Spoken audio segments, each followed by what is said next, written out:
So எல்லா கம்பெனிலையுமே எல்லாருக்கும் appraisal பண்ணுவாங்க. அதாவது சில கம்பெனில 6 மந்த்ஸ் முடிஞ்சதுக்கப்புறம் ஒரு இன்க்ரிமெண்ட் இருக்கும்.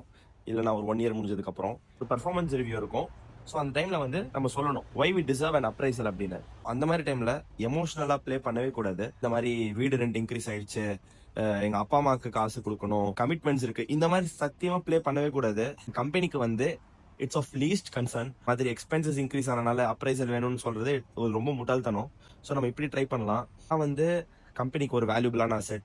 அதாவது நான் வந்து இந்த கம்பெனில ஒர்க் பண்ற டைம்ல என்னோட நாலேஜ்லாம் இன்க்ரீஸ் பண்ணி அதை வந்து யூஸ் பண்ணியிருக்கேன். மேன் பவர் வேஸ்டேஜ் இருந்தது.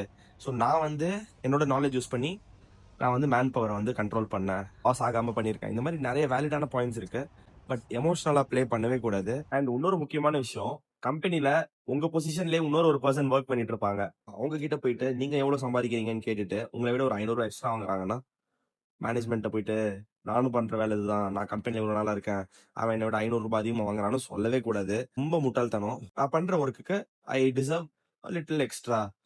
நான் வந்து ஹார்ட் ஒர்க் பண்றேன். So I deserve extra 500 or 1000 திரம்ஸ்ன்னு சொல்லலாம். ஸோ புத்திசாலித்தனமா ப்ளே பண்ணுங்க.